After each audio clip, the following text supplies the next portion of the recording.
Jadi Bapak Ibu sekalian, adik-adik kami, di sini saya untuk mata kuliah ini mengambil judulnya adalah penerapan risk based audit pada kantor pos cabang, termasuk kantor pos cabang utama maupun kantor pos cabang yang ada di wilayah Jakarta dan sekitarnya.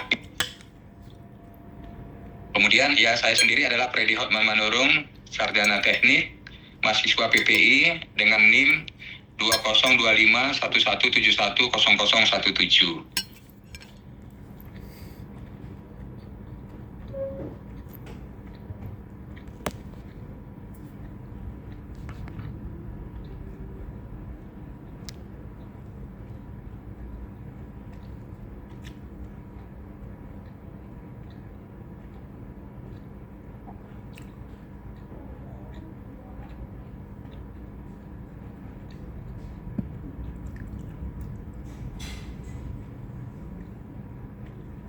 Ya, berikut saya sampaikan kurikulum vitae saya, yaitu tadi Freddy Hotman Manurung SD, saya lahir di Batam 10 Juni 71. Jabatan saat ini adalah Kepala Office Internal Audit Jakarta. Pendidikan saya adalah MUM S1 Teknik dan Manajemen Industri USU Medan, tamat tahun 1996, dan saya juga pernah sekolah di KIA ya, di Qualified Internal Audit YPIA Jakarta tahun 2017 ketika saya jadi auditor. Kemudian pendidikan postal saya adalah pendidikan tinggi Dikti ya, kalau dulu mungkin MT ya, MT Pos Sarjana Angkatan 7 tahun 1997. Perlu saya informasikan bahwa adik-adik sekalian, pada tahun 97 itu PT Pos itu membuka MT ya untuk dari seluruh S1, termasuk adalah teknik dan manajemen industri. Pada saat itu di RUT PT Pos adalah Pak Cahyana Ahmad Jadi ya. Beliau adalah ini dari sekitar 50 orang, itu 9 orang itu adalah dari teknik industri USU, ada yang dari ITB, ada yang dari swasta juga, ada yang dari Surabaya. Kita ada 9 orang yang dari teknik industri. Pada saat itu kita juga diinginkan sebagai teknik industri ini adalah karena Pak Dirut waktu itu adalah seorang teknik industri, jadi kita pada saat itu ingin membenahi operasi di industri termasuk mutunya. Jadi kalau sebagaimana kita ketahui kan, kalau di PT Pos itu kan ada istilahnya CPTD. CPTD itulah operasi PT Pos yang sesungguhnya, yaitu C-nya adalah collecting, P-nya adalah processing, T-nya adalah transportasi, dan D-nya adalah delivery. Jadi terus kita sebagai seorang teknik industri pada saat itu, kita betul-betul ditempatkan di yang namanya MPC. MPC adalah Mail Processing Center, atau kalau di dalam bahasa Indonesianya dia Sentral Pengolahan Pos. Jadi bagaimana kita seorang teknik industri pada saat itu ya, dengan ilmu kita, apa yang kita pelajari pada saat di kuliah, pada saat di mahasiswa, optimalisasi, terus manajemen proyek, pengerjaan dari suatu proses ke proses yang lain, termasuk juga bagaimana mengatur transportasinya sesuai dengan waktunya, baik waktu kedatangan maupun waktu keberangkatan. Itu memang itulah tugas kita pada saat itu. Jadi kita lebih kurang ditempatkan di Mail Processing Center itu sekitar lebih kurang beberapa waktu lah, setahun minimal pada saat itu, sehingga kita bisa menerapkan ilmu yang kita sampaikan, yang kita dapat di kuliah pada saat itu. Itu Bapak Ibu sebagai gambaran pada saat 97 itu teknik industri lah jurusan yang paling banyak ya, 9 dari 50, cukup banyak pada saat itu dibanding dengan jurusan yang lain yang diambil. Namun kalau pada saat sekarang ini kami yang 9 itu sudah berbeda-beda sekarang. Jadi dengan pengalaman masing-masing sesuai dengan bakatnya atau dianggap di bagiannya dia berkecimpung baiknya di mana. Nanti saya sampaikan juga CV saya ketika saya sudah di PT Pos Indonesia. Jadi sebelum saya itu secara umum ini gambaran PT Pos Indonesia. Kalau ini kelihatan kecil, memang ini struktur organisasinya ya Bapak Ibu ya. Ini cukup saya jelaskan aja bahwa kalau dia pegang saham, Dewan Komisaris, kemudian Direktur Utama, dia membawai 6 direktorat ya, 6 direksi ini dia. Mulai dari bisnis jasa keuangan, kemudian bisnis kurir dan logistik, kemudian dia bidang operasi dan digital. Ya inilah tadi mail processing centernya. Kemudian di sini ada keuangan dan manajemen risiko, kemudian ada ACM human capital, dan ada juga business development di sini dan portofolio PT Posnya. Sementara kita lihat ini bahwa internal audit itu Pak, dia tidak berada di bawah 6 direksi ini, 6 direktorat ini, ya berada di bawah direktur utama. Ya, disinilah internal audit dia.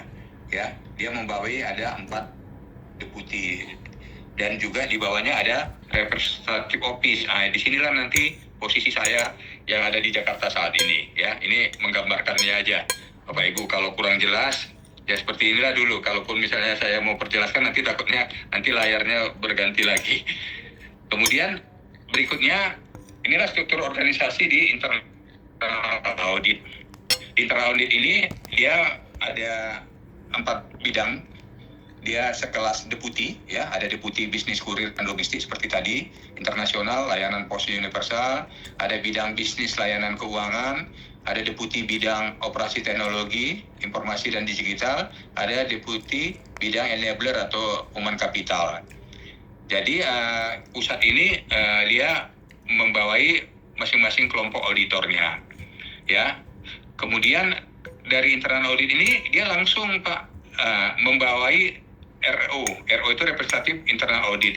Itulah salah satu saya yang ada di Jakarta. Jadi saya itu bertanggung jawab langsung kepada internal audit. Kemudian saya mempunyai kelompok auditor juga di sini. Ya, itu gambarannya. Jadi supaya nanti agak enak mengikutinya. Kalau yang di kantor pusat inilah ya Pak ya, Bu, adik-adik sekalian, inilah yang dibawa kantor pusat. Mereka auditor-auditornya akan memeriksa bagian kantor pusat tadi, yaitu bagian direktorat yang 6 direktorat tadi, mereka yang periksa itu sama dengan regional. Sementara kalau kami yang ada di representative office ini adalah memeriksa yang adik-adik kenal selama ini dengan kantor posnya. Mungkin misalnya di kantor pos Bekasi, ada kantor pos Bekasi. Ada yang di Medan, ada yang di Tulungagung, seperti itu ya.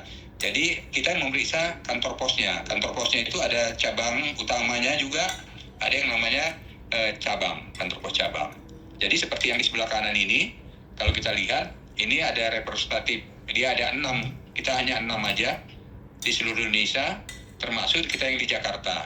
Cuman untuk Jakarta, saya ditambahkan tugas, yaitu mulai dari Palembang sampai Lampung itu di bawah saya. Tapi untuk di sini saya ambil aja yang untuk Jakarta dan sekitarnya. Jadi Jakarta Sentrum itu adalah Jakarta Pusat, Jakarta Oceania itu adalah Jakarta Barat, Jakarta Flora adalah Jakarta Selatan, Jakarta Primer adalah Jakarta Timur, Tangerang, dan Serang, serta SPP tadi. Bapak Ibu sekalian, SPP tadi MPC Jakarta itu. Nah itu saya lah yang bagian memeriksanya bersama dengan bawahannya. Misalnya contoh kita ambil kayak seperti Tangerang, dia membawai Tangerang Selatan. Ada Serang kantor cabang utama dia juga membawai seperti Pandeglang. ya Pandeglang Serangnya sendiri, kemudian misalnya Rangkas Bitung seperti itu. Nah, jadi setelah udah tahu gambaran tentang PT Pos, izinkan saya menyampaikan pengalaman saya selama kerja di PT Pos Indonesia. Cuman ini saya dari yang paling ini saya jabarkan dari yang paling akhir sekarang ya. Tapi kalau saya ceritakan tadi mulai dari awal ya, mulai dari awal.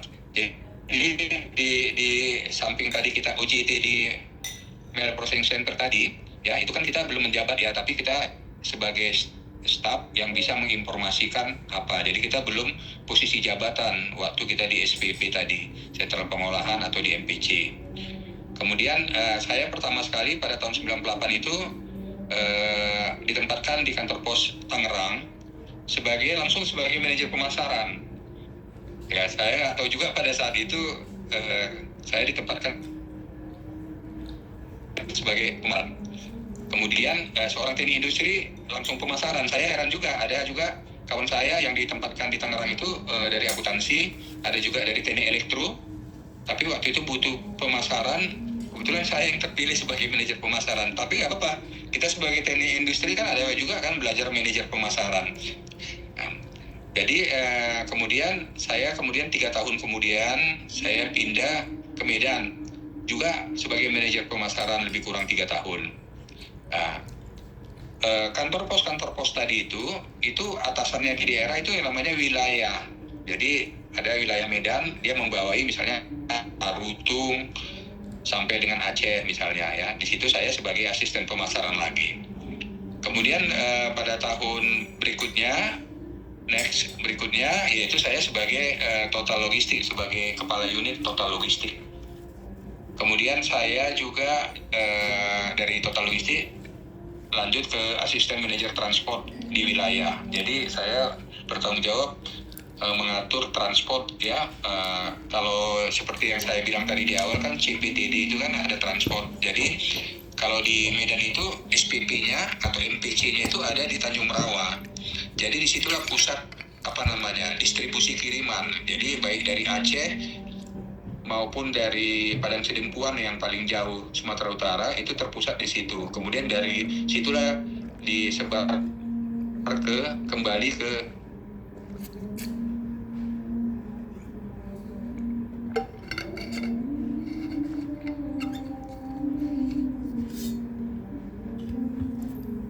ya puji Tuhan untuk pertama sekalinya saya diangkat jadi kepala kantor pos Balige pada saat itu ya wilayah Toba. Saya diangkat jadi kepala kantor pos lebih kurang 2,5 tahun. Kemudian berikutnya saya jadi kepala unit SPP Medan. Jadi Bapak Ibu sekalian, ada suatu kebanggaan bagi saya bahwa dulu Medan itu tidak ada SPP Medan itu atau yang MPC Medan itu dulu tidak ada. Jadi yang ada itu adalah kantor distribusi. Kantor distribusi itu melekat dengan kantor pos Medannya. Jadi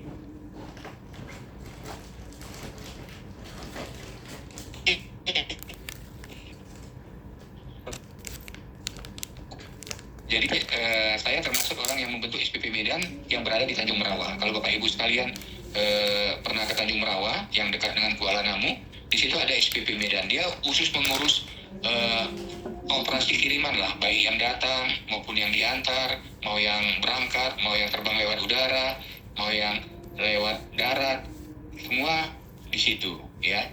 Di situ. Jadi pada tahun disinilah terbentuknya SPP Medan. Jadi saya termasuk bangga juga bahwa seorang teknik industri bisa mewujudkan SPP Medan yang dulu sebelumnya tidak pernah terwujud ya, hanya sebagai kantor distribusi. Kemudian saya pindah ke Jakarta Pusat yang sekarang namanya Jakarta Sentrum tadi. Ya saya kembali lagi kepada manajer penjualan atau manajer pemasaran lah ya. Itu saya dipercaya lagi untuk ini karena katanya karena Bapak sudah menguasai operasi, Bapak udah layak untuk menjualnya. Karena kalau di PT Pos ini kan yang dijual itu adalah operasinya. Jadi Bapak sebagai manajer penjualan, saya pertama ngeri juga ya Pak, menjadi manajer penjualan kantor yang paling besar se-Indonesia yang kantor pos Jakarta Pusat, ya. Artinya manajer penjualan di sini, karena di Jakarta inilah sebagai sumber pendapatan banyak perusahaan-perusahaan besar itu ada di sini, seperti misalnya kita lihat pada saat itu Citibank, Blibli.com, seperti itu ya, Bukalapak pada saat itu ya, sangat banyak. Jadi kalau kita dapat aja 5 perusahaan pada saat itu, terus langsung mendongkrak pendapatan kita. Kemudian setelah dari itu, karena satu dan lain hal, saya di manajer penjualan di situ, kebetulan saya diangkat pada saat itu menjadi kepala kantor pos Serang. Cuman pada saat itu saya kurang berminat pada saat itu, sehingga kurang berminat lah pada saat itu, karena bagi saya pada saat itu tantangannya enggak, kalau dikasih dari kantor pos Jakarta mana gitu atau Tangerang mungkin saya mau. Ya kita di pos seperti itu Bapak Ibu sekalian. Jadi karena pada saat itu saya merasa ya kasihlah tantangan yang lebih gede dari situ gitu ya, karena saya kan sudah megang Jakarta Pusat, dikasih waktu itu sebagai kepala kantor pos Serang, saya rasa ya kurang pas gitu. Tapi saya tidak menolak juga. Tapi dari waktu pas interview, saya bilang kasihlah yang lebih menantang. Cuman katanya yang ada hanya itu yang lagi kosong. Kalau Bapak mau kita oke. Kalau enggak juga enggak apa-apa. Akhirnya saya tidak memilih. Kemudian ada peluang menjadi auditor ke Medan. Kebetulan memang kalau selama saya di Jakarta ini keluarga nggak ikut Bapak Ibu sekalian ya. Saya one man show di sini. Jadi ketika kebetulan di Medan pada saat itu ada kosong auditor, saya mencoba melamar aja. Yang penting yang saya lihat pada saat itu adalah medannya sudah, artinya saya sudah lebih 3 tahun gitu di Jakarta tidak bersama keluarga. Saya rindu juga dengan keluarga. Ketika ada peluang auditor, saya melamar sana dan kebetulan saya masuk. Jadi Bapak Ibu sekalian, untuk yang auditor ini di PT Pos itu ada 2 Bapak Ibu. Ada yang memang dari yang pegawai, yang karena pengalamannya dia diangkat jadi auditor. Jadi ada juga yang sebagian memang dididik dari auditor. Itu yang orang yang dari jurusan akuntansi. Dari jurusan akuntansi itu dididik mereka khusus memang untuk jadi auditor. Jadi kita berkolaborasi. Jadi ada auditor yang, tapi dia satu kesatuan ya Bapak Ibu sekalian.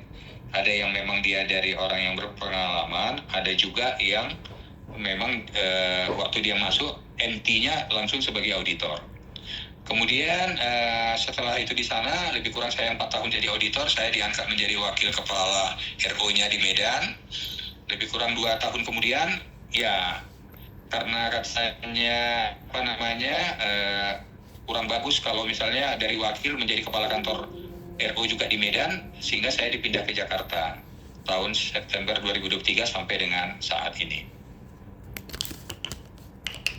Jadi Bapak Ibu sekalian, udah lebih kurang 15 menit lebih ya untuk perkenalan itu sama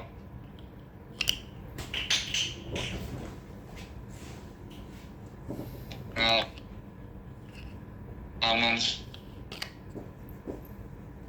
saya, tapi ataupun bagian di PT Pos ataupun di tempat lain pasti kita bisa ya, karena kita kan disiplin ilmunya cukup cukup luas ya. Kalau yang dulu yang saya terima dulu waktu di Teknik Industri USU Medan, ya orang bisa bicara tentang elektro, orang bisa bicara tentang mesin, tentang industri kimia dan lain-lain. Tapi yang memanage itu adalah seorang teknik industri katanya. Jadi gitu juga di di perusahaan ketika kita berkecimpung, Freddy bisa nggak di pemasaran? Siap kan gitu. Nah, kita ikuti aja. Kita bisa nggak di bagian operasi? Siap gitu. Pada intinya kita siap, dan umumnya atasan kita itu karena kita berlatar belakang seorang TI, dikasih tugas apa aja umumnya kita bisa Bapak Ibu, mengolah data, mengatur keberangkatan kiriman, mengatur kendaraan, kapan harus tiba, kapan harus berangkat dengan waktu yang ada 10 menit sudah harus berangkat misalnya, itu memang kita. Ada. Dan Bapak Ibu sekalian, kalau sekarang itu sudah tersistem ya Bapak Ibu sekalian, jadi tidak lagi pencatatan manual. Jadi memang pada hari ini dia sudah harus berangkat. Kalau enggak dia akan bertanda merah seperti itu ya. Jadi bisa dimonitor semuanya. Oke, jadi kita masuk kepada intinya, yaitu internal auditnya ya. Jadi Bapak Ibu sekalian, seperti kata Pak Hotma, ilmu yang mungkin yang didapat dari saya ini kan praktisinya ya. Kalau misalnya yang teorinya mungkin di kampus juga dapat Bapak Ibu sekalian. Jadi namun demikian, kalau kita menyampaikan ini seperti arahan dari Pak Hotma, tetap harus ada teorinya, harus ada teorinya lah yang terkait dengan ini. Jadi di sini sebelum kita membahas lebih jauh, ya saya sampaikan bahwa pengertian internal audit ya, saya bacakan yang bahasa Indonesianya aja ya Bapak, Ibu, adik-adik sekalian. Internal audit adalah suatu aktivitas independen yang memberikan jaminan keyakinan serta konsultasi yang dirancang untuk memberikan suatu nilai tambah serta meningkatkan kegiatan operasi dari suatu organisasi. Internal audit ini juga membantu organisasi dalam usaha mencapai tujuannya dengan cara memberikan suatu pendekatan disiplin yang sistematis untuk mengevaluasi dan meningkatkan keefektifan manajemen risiko, pengendalian, dan proses pengaturan dan pengelolaan organisasi. Jadi kalau kita ini Bapak Ibu sekalian, kalau tadi lihat struktur organisasinya, kalau tadi di manajemen itu ada 6 direktorat ya, kita itu kan di luarnya ya Bapak Ibu, kita tidak masuk di 6 direktor itu, kita di luar. Makanya seringkali dibilang kalau auditor itu kan di luar manajemen, iya di luar manajemen. Tetapi kalau kita baca ini, kita itu harus membantu manajemen dalam hal menjadi nilai tambah. Artinya ada risiko-risiko ya, kita harus kasih informasi kepada manajemen, udah nggak ini dipertimbangkan seperti itu. Sehingga seperti yang disampaikan, inilah maksud daripada internal audit itu. Jadi dasar hukum pembentukan internal audit ya, kalau di sini masih ada istilah BUMN, ya inilah 2023 ya. Kalau yang untuk yang sekarang dana antara juga kita masih belum terima. Jadi masih inilah kita pakai, yaitu Undang-Undang RI menyatakan bahwa setiap BUMN harus ada SPI-nya. Gitu ya, harus ada dia. Satuan Pengawasan Intern atau yang sekarang internal audit disebut. Juga ada Permen BUMN-nya. Permen BUMN-nya adalah pedoman tata kelola kegiatan korporasi signifikan BUMN, yaitu direksi wajib menyelenggarakan pengawasan internal. Dalam rangka menyelenggarakan pengawasan internal sebagaimana dimaksud ini, direksi wajib membentuk SPI, Satuan Pengawas Internal, dengan membuat yang namanya piagam pengawasan internal atau kontrak charternya. Visi dan misi kita di PT POS ini adalah sebagai berikut ya: menjadi mitra strategis yang profesional bagi kepentingan manajemen dalam mencapai tujuan perusahaan. Misi kita membantu organisasi mencapai tujuannya dengan memberikan layanan jasa asuran, pemastian, dan jasa konsultan yang independen namun tetap objektif. Baru seluruh aktivitas audit internal harus menghasilkan nilai tambah terhadap perusahaan, yaitu peningkatan efisiensi, efektif, government, risk management, dan internal control. Nah, kita di PT POS ini Pak mempunyai internal audit, kewenangan internal audit itu. Jadi jelas Pak diatur di dalam dia apakah sekali setahun atau sekali 2 tahun itu terjadi pembaruan terhadap internal audit charter atau piagam internal audit PT POS. Nah, dalam hal ini kita masih pakai yang tahun 2024. Kita itu adalah mengakses penuh, bebas dan tidak terbatas terhadap sumber daya data yang meliputi dokumen, pencatatan, personal, dan visi harta kekayaan perusahaan, termasuk sumber daya data transaksi berbasis teknologi informasi di seluruh unit kerja perusahaan dan anak perusahaan. Ya, jadi kalau misalnya saya dan auditor saya memeriksa kantor pos cabang, maka nggak boleh itu kantor pos cabang kayak kantor pos Jakarta ataupun misalnya Depok ataupun misalnya Tangerang Selatan, Tangerang, ketika kita masuk nggak boleh masuk, tidak. Nah, bahkan kalau mereka menolak kita masuk, kita udah bisa merekomendasikan langsung SP3 kepada mereka. ya. Jadi karena begitu juga disilakan masuk tapi dihalang-halangi, data nggak dikasih gitu ya. Wah, itu tinggal kita report aja ke, kalau saya kan reportnya ke kepala internal audit ya. Kepala internal audit tinggal berhubungan ke dirut ataupun ke dirut lah ya, karena atasan daripada kepala internal auditnya adalah dirut.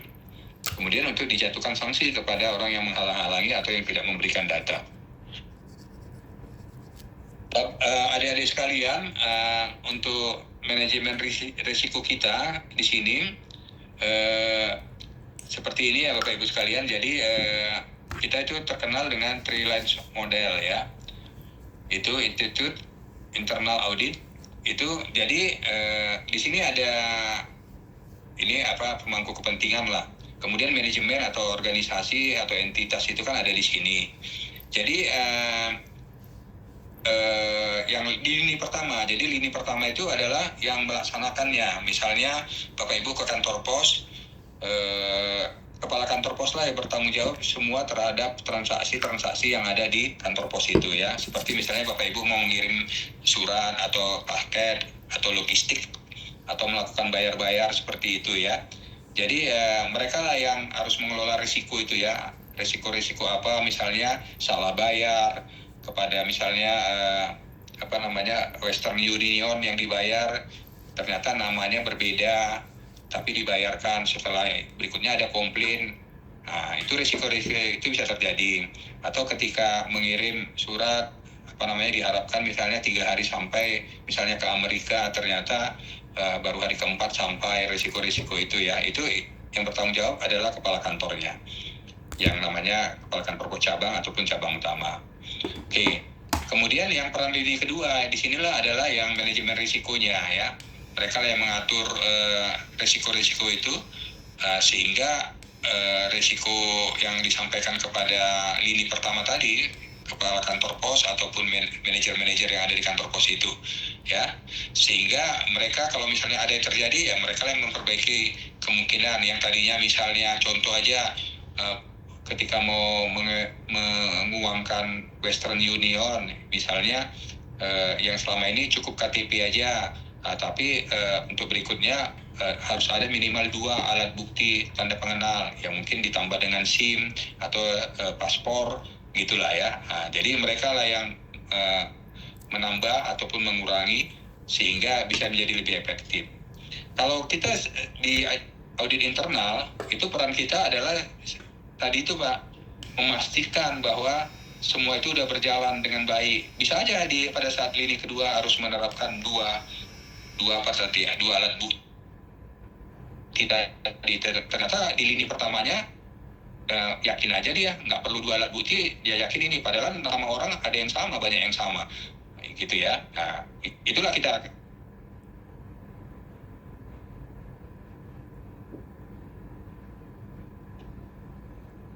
fungsi kita adalah ketika di lapangan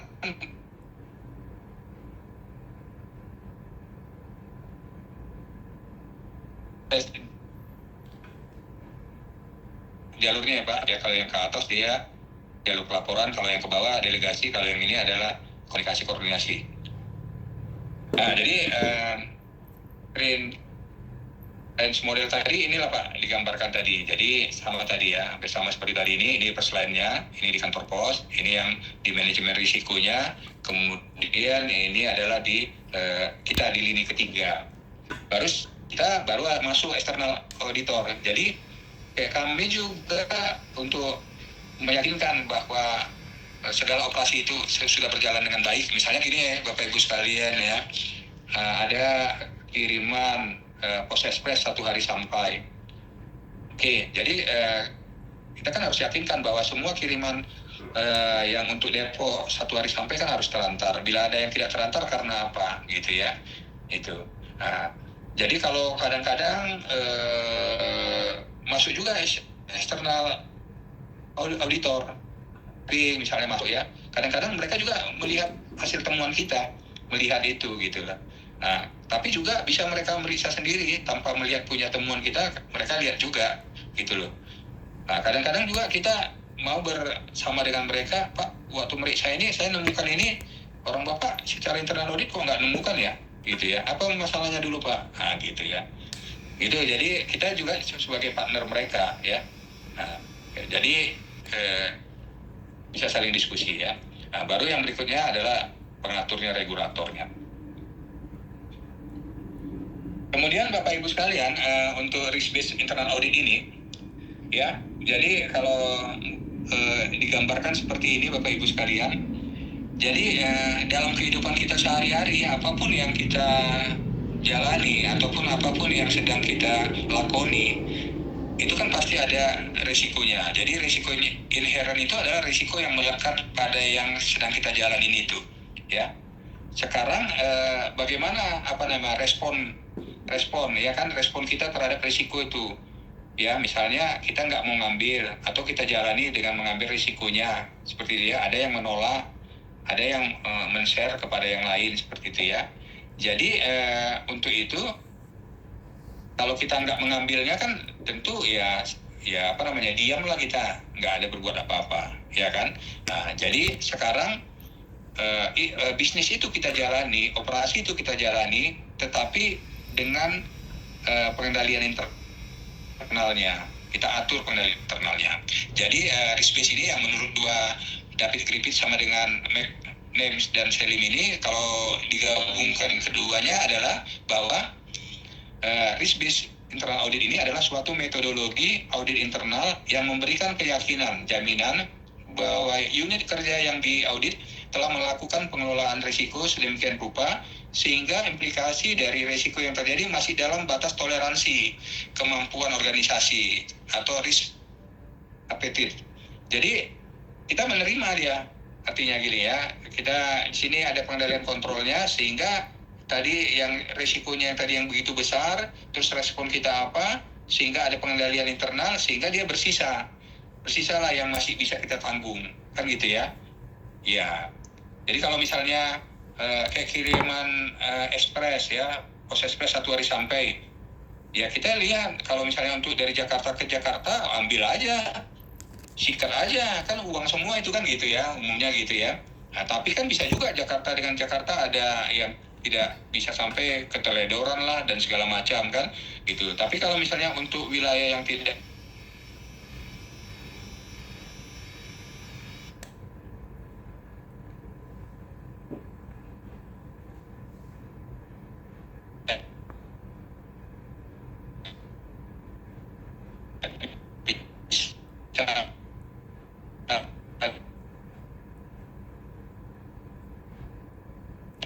termasuk yang ini ya. Nah, kemudian Bapak Ibu sekalian, tidak lepas dari yang namanya sistem pengendalian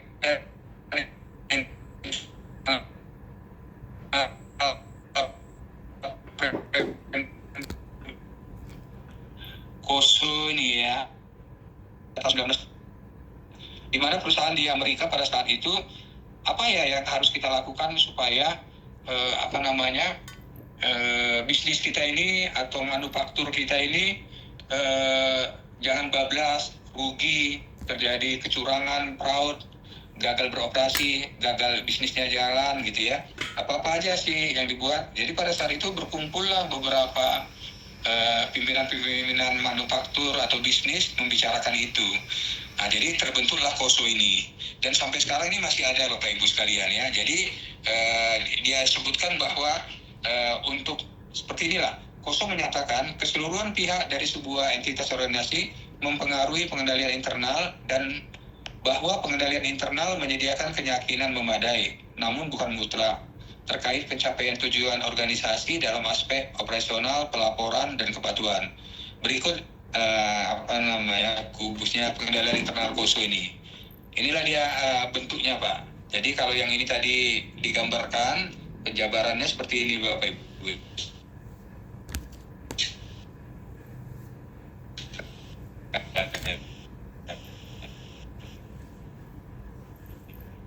Dan 17 prinsip yang saling terkait. Pelapasannya bertanggung jawab, struktur wewenang tanggung jawab, menunjukkan komitmen terhadap kompetensi, menegakkan akuntabilitas. Kemudian yang berikutnya adalah komponen berikutnya adalah penilaian risiko. Menentukan tujuan yang sesuai, identifikasi dan analisis risiko, penilaian risiko atas fraud, verifikasi dan analisis perubahan yang signifikan. Kemudian aktivitas pengendaliannya adalah pemilihan dan pengembangan kegiatan pengendalian, pemilihan dan pengembangan teknologi, kemudian implementasi melalui kebijakan dan prosedur. Untuk informasi dan komunikasi, bahwa menggunakan informasi yang relevan, komunikasi secara internal, begitu juga eksternal. Kemudian yang terakhir adalah pemantauan. Jadi apapun hasilnya harus ada pemantauan atau monitoring ya. Menggunakan informasi yang relevan, komunikasi secara internal dan eksternal. Oke, Bapak Ibu sekalian, setelah adik kami, yang kami cintai dan kami banggakan, jadi untuk reverse audit internal audit ini, secara umum gini Bapak Ibu sekalian ya, jadi ada yang namanya suatu organisasi atau entitas atau perusahaan tadi itu, gimana sih risiko yang ada di perusahaan itu gitu ya. Jadi itu nanti dari pihak komite audit itu akan sekali 2 tahun gitu ya, akan melakukan kematangan atau maturitas manajemen risiko itu ya. Jadi dia akan menilai gitu ya, menilai bahwa sudah diterapkan nggak itu dalam hal ini di PT Pos ya, seperti itu ya. Jadi kalau dibagi ini, kalau yang sebelah kiri adalah manajemen, kalau yang di atas sini adalah kita lah sini sebagai yang kita bicarakan sekarang ini, audit internal ya. Jadi mulai dari menilai kematangan manajemen risikonya, rencana strategis audit internal, menyusun rencana audit tahunan, ini kita lah ini ya di internal audit. Terus program audit tahunannya, kemudian melaksanakan audit, ini nanti yang kita bilang nantilah yang mau dijelaskan berikutnya, baru adalah laporan. Nah, jadi fungsi kita di internal audit di sebelah kanan, fungsi daripada manajemen di sini, termasuk register risiko tadi, risiko-risiko apa aja yang ada. Nah, kemudian Bapak Ibu sekalian, inilah perjalanan manajemen risiko di PT Pos Indonesia. Di sini mulai dari 2023 yang istilahnya mendapat berada pada nilai DPI 3,3, kemudian 2024, kemudian sampai kepada 2025 ya, ini dia. Jadi ketika misalnya sudah dalam posisi seperti ini, berarti organisasi relatif sudah membangun manajemen risiko. Jadi kalau kita sudah sadar akan risiko, termasuk teman-teman pelaksana di lapangan sadar akan risiko, kita bisa Bapak Ibu melaksanakan berbasis risiko. Karena kalau teman-teman manajer atau supervisor yang ada di kantor pos cabang tidak memahami risiko, ya kita harus balik. Jadi balik ke awal lagi gitu. Nah, kita nggak bisa menerapkan manajemen risiko itu karena mereka nggak ngerti gitu ya. Tapi kalau mereka sudah mengerti, kita bisa melakukan manajemen risiko. Karena dalam hal manajemen risiko ini juga kita nggak harus memeriksa keseluruhannya. Kita bisa ngambil daripada risiko yang tertinggi atau berdasarkan paling banyak yang terjadi kasus di kantor pos cabang mana. Umumnya di kantor pos cabang ini kemungkinan itu akan terjadi seperti itu. Ya. Ini juga sama ya Bapak Ibu sekalian, ini sama. Jadi kalau yang tadi yang itu kita udah bisa ke tahap ini Pak, sebagai penilai dan juga sebagai konsultasi ya. Itu. Jadi kita sudah di level di sini di PT Pos Indonesia itu. Jadi jika hasil kematangan manajemen risiko auditable unit berada di level 3, ya kan tadi kan sudah di level 3, dan umumnya audit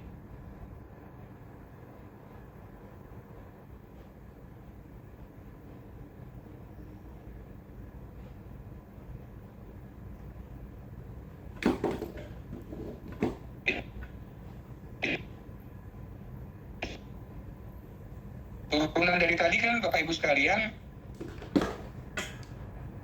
kita tadi itu yang kita jelaskan di atas kan itu kan pusat lah ya, artinya pusat menerapkan, kemudian bawahannya yaitu sebagai representative office. Jadi setiap tahun kita menyusun yang namanya perencanaan kerja audit tahunan. Misalnya kayak saya ini ada membawai misalnya 14 kantor, maka saya akan mengatur 14 kantor ini mulai daripada risiko yang paling tinggi sampai kepada yang kemungkinan terjadi fraud, itu saya atur sehingga untuk tahun depan saya mana yang mulai saya lakukan ya. Jadi sebenarnya di Bapak Ibu sekalian, kalau di kantor kita itu ada yang namanya SIMARIS ya. SIMARIS itu sistem manajemen risiko. Jadi di sebuah kantor itu juga mereka sudah tahu ada risiko-risiko. Misalnya kayak seorang yang akan membayar Pak ya, pensiun, ada membayar yang tidak bersama dengan BTN, Bank Tabungan Negara, itu kan ada risiko-risikonya Pak, seperti itu ya. Artinya uang yang dititip kepada kita gitu ya, itu ada risiko-risikonya. Jadi itu semua sudah ada di di aplikasi atau sistem SIMARIS. Jadi itu yang kadang juga kita akan cek selaku internal audit, kita mencek itu apakah sudah dijalani atau tidak. Dan PKAT ini untuk merencanakannya ya, artinya mulai Januari sampai Desember saya sudah tahu bahwa ini akan saya periksa, tapi itu cukup RAS ya, karena kadang kalau kantor pos cabang ini mau diperiksa baru dia bagus, kalau nggak diperiksa dia nggak bagus. Nah, jadi kita termasuk RAS juga rahasia ya ketika dalam menentukan ini. Jadi yang hanya tahu adalah RP 1 kopi sama kantor pusat. Nah, jadi Bapak Ibu sekalian ya, kalau di sini saya sebut adalah audit ketaatan, ini termasuklah yang berbasis risiko ya, yang berbasis risiko. Jadi tujuannya adalah untuk seperti yang tadi, keyakinan memadai atas ketaatan bahwa area proses sistem yang diaudit telah sesuai dengan kriteria. Kriteria ini ketentuan ya, baik ketentuan perundang-undangan maupun keputusan direksi atau peraturan seperti surat edaran dan lain-lain. Kemudian ada nilai tambah untuk meningkatkan capaian tujuan organisasi, baru mencegah, menangkal ataupun menghalangi, mendeteksi tindakan penyimpangan prosedur maupun kebijakan yang ditetapkan. Nah, baru masuk ke tahapan audit. Jadi tahapan audit itu setelah tadi kita PKAT tahunan, terus kemudian kita melaksanakan kan, kita mulai dari perencanaan dan persiapan audit. Kemudian inilah biasanya sebelum kita jalan, kita diskusi dulu ya kepada tim kita di sini. Nah, Bapak Ibu sekalian seperti ini. Nah, jadi perencanaan dan persiapan audit, pelaksanaan audit, pelaporan, tindak lanjut ya. Kemudian di tindak lanjut ini rencana aksi untuk peningkatannya ya. Kemudian dalam proses perencanaan, jadi dalam proses perencanaan ini kita harus menetapkan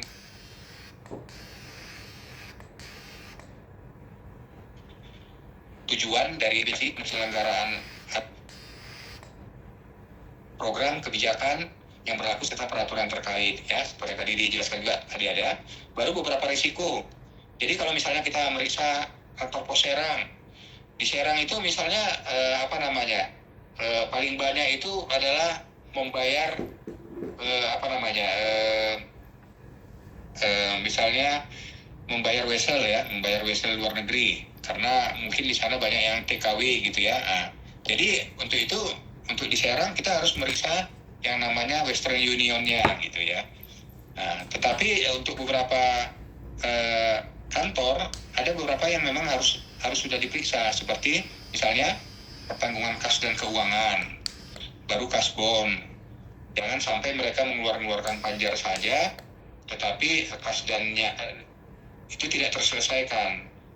Jadi jangan sampai kan kalau dia panjar itu kan belum biaya ya Pak, tapi keuangannya sudah banyak keluar gitu ya. Itu. Kemudian penundaan antaran surat dan paket, baru penjualan dan piutang pelanggan korporat ya. Bisa aja pendapatannya banyak, karena untuk pelanggan korporat ini kan setiap ngirim tidak harus bayar, dia dikasih piutang atau utang bagi mereka kan. Jadi ya itu ada waktunya sebulan. Jadi kalau udah lebih dari 2 bulan itu harus sudah ini. Kalau enggak maka cash flow kita akan terganggu. Baru pengelolaan aset. Kemudian adalah pembayaran batara tadi atau cash to account atau wesel ya itu namanya lainnya. Jadi kita udah ada rencana. Jadi ketika kita nanti onsite misalnya ke kantor pos Rangkas Bitung atau Tangerang Selatan, kita sudah ada programnya yang harus kita lalui, karena kayak seperti kami ini Pak, sekarang nggak lama-lama kalau memeriksa itu. Kalau kantor pos cabang dia 6 hari, kalau kantor pos cabang utama 8 hari. Jadi kita harus betul-betul merencanakan. Karena kalau nggak kita rencanakan ketika jumpa di sana, nanti ada satu masalah aja bisa berhari-hari. Padahal kita harus beberapa ya yang berbasis risiko harus kita periksa.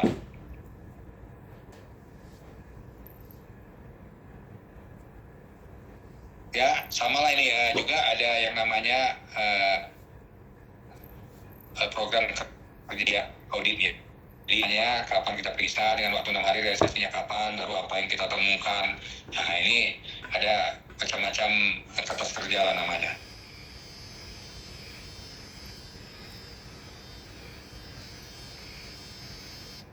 Maaf ya, kok bisa turun ya, bentar.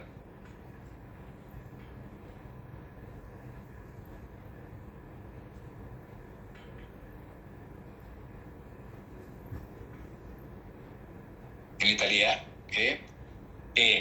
Jadi Bapak Ibu sekalian, setelah melakukan rencana, ada yang namanya tadi kertas kerja, itu kemudian kita melakukan audit lah.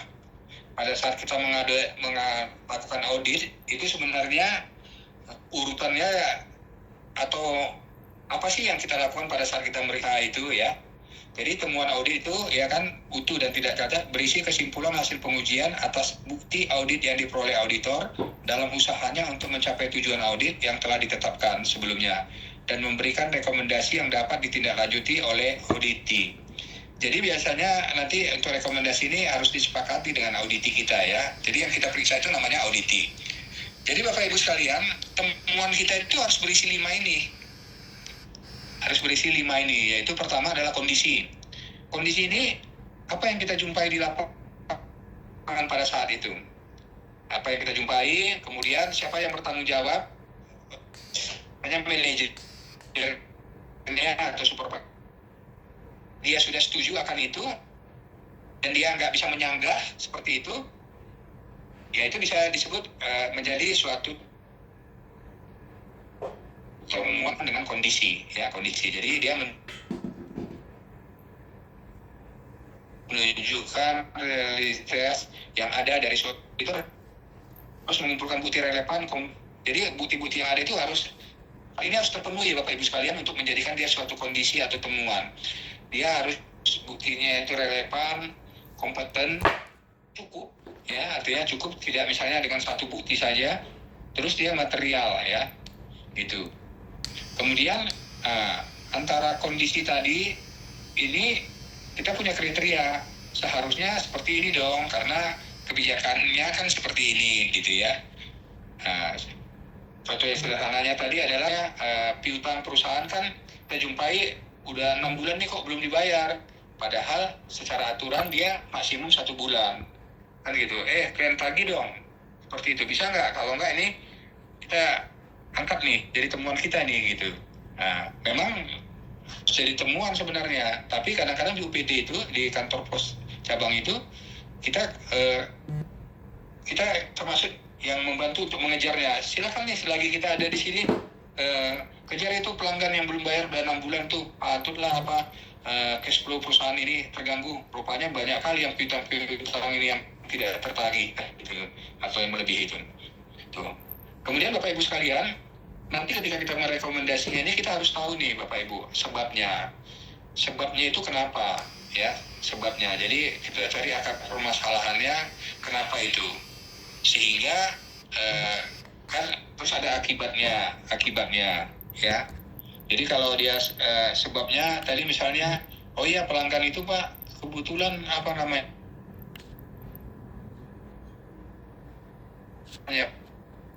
bayarnya itu lagi mutasi Pak, nggak ada katanya gitu. Itu nah kita yakinkan. Nah, tapi kalau gitu ya cari yang lain karena kan harus dibayar gitu ya. Tadi dampaknya adalah cash flow kita terganggu ya. Nah kemudian rekomendasi. Jadi rekomendasi ini kita ini harus benar-benar sepakat antara auditor sama auditi yang kita periksa.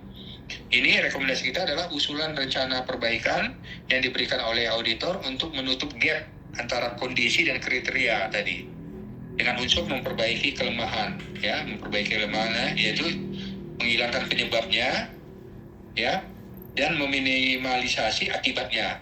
dari kelemahan yang ada. Itulah rekomendasi kita, sehingga yang apa menjadi temuan kita itu untuk berikutnya tidak akan terjadi lagi untuk berikutnya, dan sedapat mungkin bisa selesai pada saat kita mengaudit.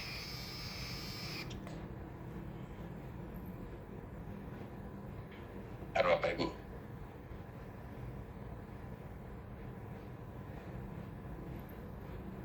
Oke, jadi yang ini semua tadi dituangkanlah itu namanya dalam kertas kerja, yaitu kertas kerja dokumen audit tadi, semua yang kita peroleh pada saat kita mengaudit itu, terus ada metodologinya, semua itu kita kumpulkan, itulah menjadi kertas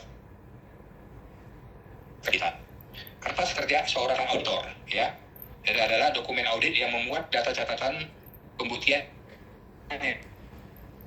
audit, mulai dari tahap persiapan sampai dengan tahap pengkomunikasian hasil audit kepada auditinya. KKA berisi metodologi yang dipilih, prosedur yang ditempuh, bukti audit yang ditemukan, dan simpulan audit yang diambil selama audit untuk mendukung laporannya. Jadi tujuan daripada KKA ini adalah dokumentasi. Nanti kan dari KKA ini kan akan dibuat namanya laporan hasil audit. Tapi tidak semua laporan hasil audit itu harus menyertakan kertas kerja audit kan? Karena kan laporan itu pun juga kan harus simple. Kalau semua disertakan di laporan kan nanti tebal-tebal ya, kan katanya nggak harus tebal ya laporan itu. Tapi ketika ditanya ini sumbernya apa, ada kertas kerjanya. Jadi harus didokumentasi kertas kerja tersebut.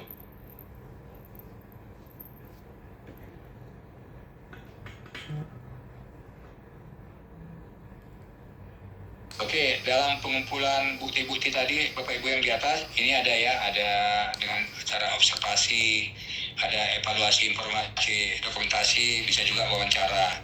Baru bukti fisik, itu juga ada bukti dokumentasi, bisa bukti objek terverifikasi, bisa juga bukti kesaksian, ya. Jadi, dalam hal mengumpulkan bukti audit itu.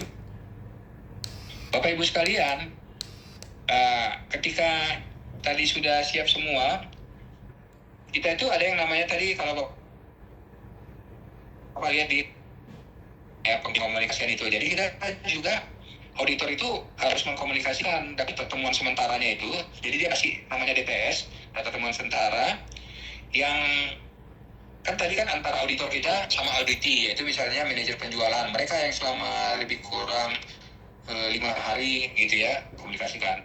Kemudian ada satu momen pembahasan di mana atasan daripada auditor itu diundang sama dengan atasan dari auditi tadi, yaitu kepala kantornya diundang di pembahasan.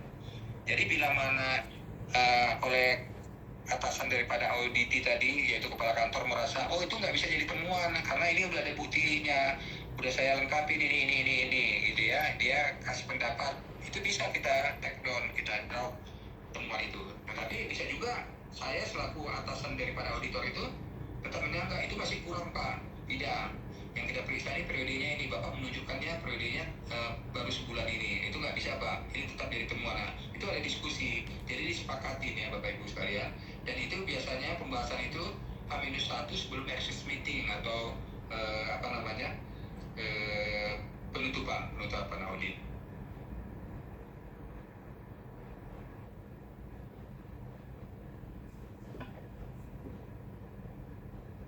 Ini keempatnya. Ini termasuk, jadi yang didiskusikan tadi itu dibuatlah berita acaranya, artinya jadi aspek legalnya tetap Pak. Jadi jangan kita misalnya habis itu kita pulang, kita nggak komunikasikan kepada mereka, auditi kita. Jadi di sini Pak, ini di H-1 itu kita saling diskusi lah itu untuk membahaskan, kemudian dituangkan dalam berita. Aspek legalnya ada diteken nih, diteken masing-masing oleh pimpinan auditinya, supervisor timnya itu. Jadi tim audit menyampaikan temuan audit kepada pimpinan auditi sesuai dengan DTS yang telah disepakati pada tahap sebelumnya, dan dibuatlah berita acara pembahasan hasil audit yang ditandatangani oleh pimpinan auditi dan auditor.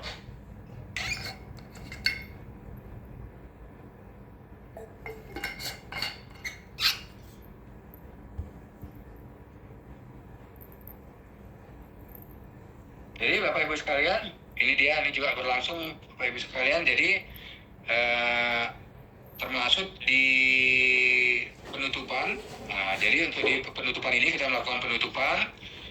Jadi maka ini ada namanya surat representatif manajemen ya, bahwa mereka harus juga menyatakan bahwa apa yang kita sudah periksa, data-data yang kita periksa itu adalah valid, benar ya. Jangan pula, oh itu datanya kemarin nggak lengkap yang kami kasih, nggak boleh gitu ya. Jadi mereka, kepala kantornya harus menekankan bahwa yang data yang kami kasih, yang diperiksa oleh auditor Bapak adalah benar ya. Jadi itu sudah menjadi suatu dokumen yang benar ya. Jadi pada saat penutupan, selain berita acara pembahasan, dibuat juga representatif manajemen terkait dengan audit ketaatan berbasis risiko atas pelaksanaan audit operasional keuangan. Inilah situasi Pak di lapangan pada saat kita melakukan audit. Kemudian Bapak Ibu sekalian, setelah itu kan kita pulang ya. Kita pulang, kalau dia tadi kantor pos cabang 6 hari, kalau cabang utama 8 hari, kita pulang, ya kita buatlah laporan kita. Jadi kita buat laporan LHA namanya. LHA. Kemudian Bapak Ibu sekalian, setelah LHA itu kita kirim kepada atasan audit ini dan atasan kita, maka ada yang namanya tabel dashboard tindak lanjut dari hasil audit. Jadi ini kita bisa monitoring Bapak Ibu sekalian melalui Google ya, Google Doc. Kita bisa lihat monitoring. Jadi kita cukup aja monitoring, misalnya temuan-temuan itu sudah ditindaklanjutinya atau tidak. Jadi kita akan kirim yang namanya linknya, kita lihat. Jadi untuk mengamatinya week by week ya. Jadi dia maksimum 90 hari. Tapi kalau dia nggak selesai dalam 90 hari, mereka kena surat peringatan. Tapi umumnya tidak sampai 90 hari, 30 hari maksimum rata-rata audit kita sudah bisa menyelesaikannya.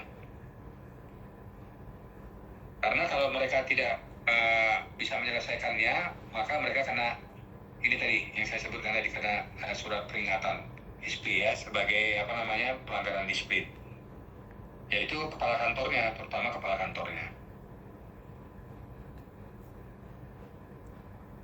Bapak Ibu sekalian, kemarin pada kita saat diskusi dan pembuatan ini, jadi apa dong manfaat daripada risk-based audit ini? Ya, jadi seperti yang kita ketahui bahwa sebenarnya risk-based audit ini begitu banyaknya kemungkinan-kemungkinan yang akan diperiksa di kantor. Jadi kita berbasis risiko aja kita periksa, sehingga apakah risiko yang paling tinggi sampai yang katanya yang ekstrim, tinggi, moderat, minimal itu ya. Kalau yang risiko kecil misalnya tadi ada pembayaran yang angkanya kecil, mungkin tidak begitu risiko ya, karena kalau angka kecil nggak mungkin dicurangi misalnya gitu ya, seperti itu. Jadi kita memilihkan, jadi dia efektif ya, dia efektif kita periksa, sehingga yang berbasis risiko yang kita periksa. Kemudian manfaat yang kedua,